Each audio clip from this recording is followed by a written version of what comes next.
chinditadzisa kuyenda mberi. Ndichatanga patswa nenyasha dzenyu, ndichatanga patswa nezuva richandibati pakapfuura zvinditongi. Muri kuita zvitsva mandiri, ishe ndichavimba nemi.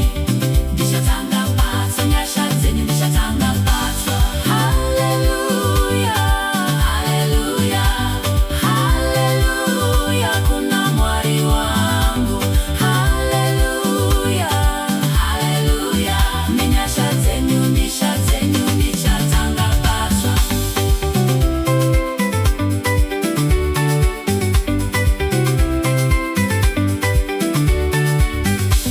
Kana ndakakanganisa ndichadzidza, kana ndichifanira kugadzisa ndichadzisa, kana ndakawa ndicharambe ndiri pasi. Nenyasha dzenyu ndichasimukazve, handichanyari kutanga patswa, handichati kuedza zvakare. Zvakapfuura zvichandidzidzisa, asi hazvizondisungiri ipapo. Ndichatanga patswa nenyasha dzenyu, ndichatanga patswa nezuva richandibati pakapfuura zvinditongi. Muri kuita zvitsva mandiri, ishe ndichavimba nemi. Ndichatanga patswa nyasha dzenyu, ndichatanga patswa.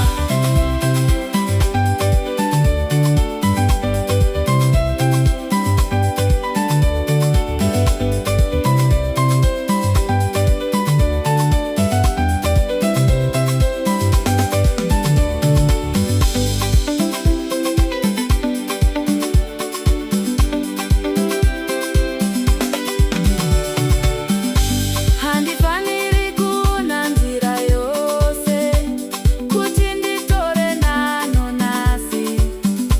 Ndichabata zvamaisa pamberi pangu, ndichifamba nemi zuva nezuva. Kana mangwana asvika, ndicharikamuchira nenyasha dzenyu.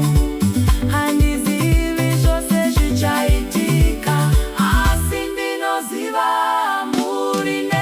Ndichatanga patswa nenyasha dzenyu, ndichatanga patswa nezuva richandibati zvakapfuura zvinditongi. Muri kuita zvitsva mandiri, ishe ndichavimba nemi. Ndichatanga patswa, ndichatanga patswa nenyasha dzenyu, ndichatanga patswa.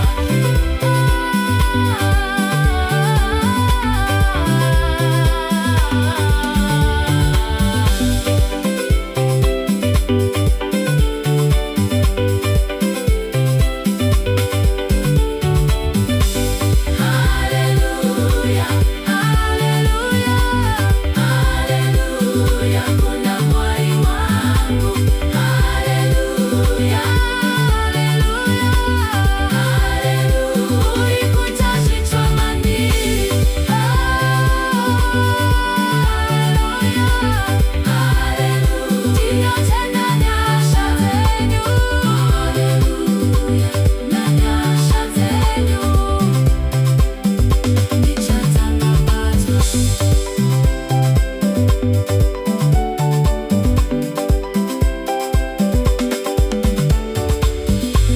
Nezuro randipa chidzidzo, nhasi mandipa nyasha. Mangwana mumwe mukana, nenyasha dzenyu ishe, ndichatanga patswa.